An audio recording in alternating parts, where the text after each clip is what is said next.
Welcome to this special edition of Hannity. I'm Jason Chaffetz in for Sean. And tonight, we're at the end of another humiliating day for Joe Biden. The president just wrapped up a crisis meeting with 24 Democratic governors at the White House. After the meeting, 3 of the governors voiced their support for Biden outside the White House, while the others avoided the cameras, including his rumored successors. Meanwhile, a growing number of other top Democrats are demanding that Biden drop out of the race. As we speak, a large number of liberal lawmakers are reportedly preparing to call on Biden to step aside. And on CNN and MSNBC, the wall-to-wall coverage of the president's cognitive decline is unyielding. But Joe is refusing to drop out. Last night, he told donors that jet lag was to blame for his poor debate performance. Biden said he almost fell asleep at the podium because of his trip to Europe that ended 12 days before the debate. And today, during another dishonest White House press briefing, Karine Jean-Pierre echoed the president's bizarre excuses. Have a look. He is as sharp as ever, as I have known him to be in my engagement and my experience with him. He arrives back in the United States 12 or 13 days before the debate. So his explanation for a poor debate performance is jet lag. So what I want to say is it's the jet lag and also the cold, right? It is the two things, and that occurred. He has especially when he travels abroad, it's a pretty rigorous travel. We get tired looking at him doing his meetings and traveling. And so I think that's what he was speaking to. And I don't think it has a toll on, regardless of what age you are, it has a toll on you, that type of travel. Yeah, watching those people jump out of planes and parachutes is exhausting, Karine. It's just exhausting. Especially on Air Force One, where you can't lay down in a bed, or I guess maybe you can. So, according to a CBS News poll, 72% of registered voters think that Biden is mentally unfit to serve as president. But the White House is refusing to administer a cognitive exam or release a full medical record.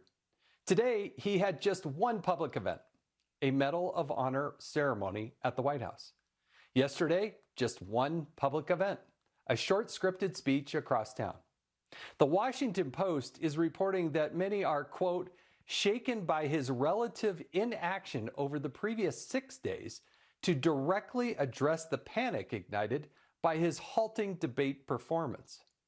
The president won't even come out to the podium to answer a few unscripted questions from the briefing room, despite repeated requests from reporters. Maybe that's because it interferes with, nap time. Apparently, during his week-long debate prep at Camp David, Biden required a mid-afternoon nap every single day. But at the briefing, Karine Jean-Pierre would not confirm nor deny Biden's reliance on afternoon naps. Make no mistake, the writing is on the wall. This game is up. And behind closed doors, Democrats are reportedly furious that the Biden family refuses to vacate the White House to give their party a fighting chance in November. In the meantime, I can report tonight that House Committee Oversight Chairman James Comer is preparing to bring the White House physician before Congress to possibly answer a few questions. Here now with reaction, Trump 2024 National Press Secretary Caroline Leavitt, along with the Monica Crowley podcast host, Monica Crowley, and Democratic pollster and former Clinton advisor, Doug Schoen. Caroline, let's go to you first. We'd really love to get the input of how Donald Trump sees things, because it's got to be tempting to just tee off, but there's some wisdom in just kind of being quiet about this.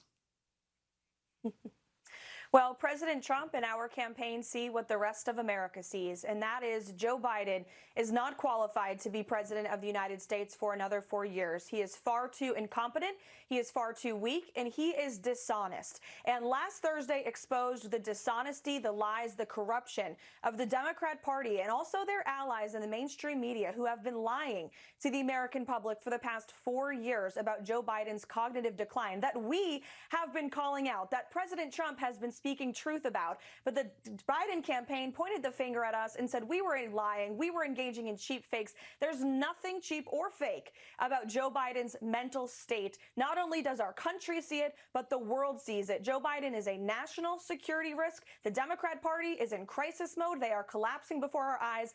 As for our campaign, President Trump just outraised Joe Biden in his campaign and the Democrats. He has all of the momentum in the polls. He's leading Joe Biden by 6 in the latest CNN poll, and he's also leading every other Democrat contender that the chattering class in Washington, D.C. is talking about. He is on his way to victory because this country needs a strong leader, and President Trump is that leader. So Doug, there was a critical meeting at the White House. You have these Democratic governors. Only 3 of them came out to the microphone. You would think if they were united, they would have all come out to the microphone to voice their support. But what was your read of that meeting, and how critical is it? I mean, days have passed, and the president really has not addressed the elephant in the room, which is his cognitive decline and his physical ability to actually be the president of the United States.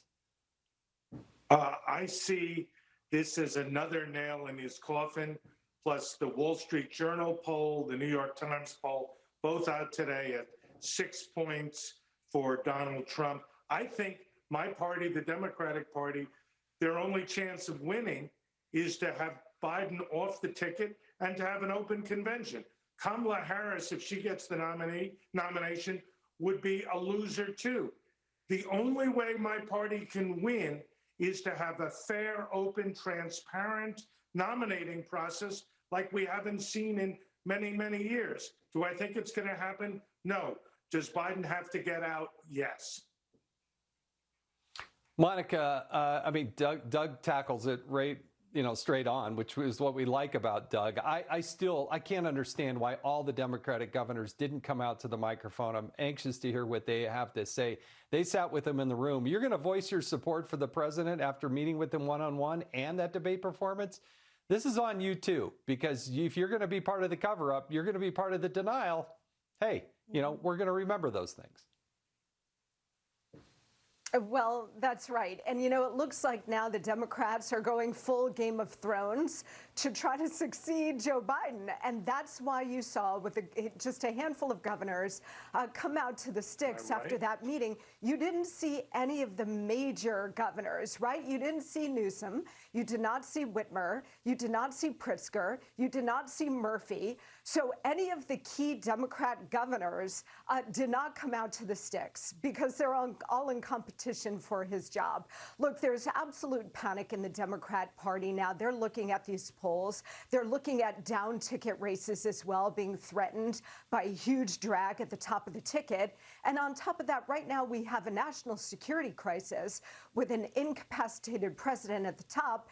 And it's bleeding now into a constitutional crisis about what to do next. So this is not just limited to the Democrats' drama and who might succeed. Remember, whoever succeeds Joe Biden, if in fact he steps aside, which I'm not so sure he's going to go gently into that good night, but remember the agenda stays the same. This is a far-left, catastrophic agenda for the United States, so it really doesn't matter who is at the top of the Democrats' ticket.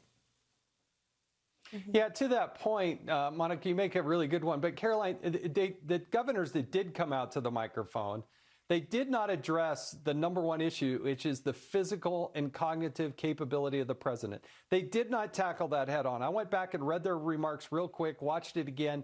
They did not address that. And number two, to Monica's point, what issue do the Democrats think they're going to run on? Because they're upside down and backwards on every single issue. There is a reason why Donald Trump was kicking their butt before the debate, destroys them at the debate, and they got Joe Biden over there. They can't make an argument for any sort of policy. And I hope Republicans actually focus on policy, because that's where I think the real differences will lie. Absolutely right. And the Democrat Party, as especially proven in the last week, is the party of chaos. In this country has seen a lot of chaos from Joe Biden's terrible policies over the last 4 years, whether it's been the chaos at the southern border, an invasion of illegal criminals and terrorists from every country all over this world, increased crime in our communities, chaos in our economy where hardworking families cannot afford rent, groceries, and gasoline because their wages are not keeping up with the pace of Biden inflation. We have chaos abroad, war in Ukraine, war in the Middle East. None of this was happening under Donald Trump a few years ago.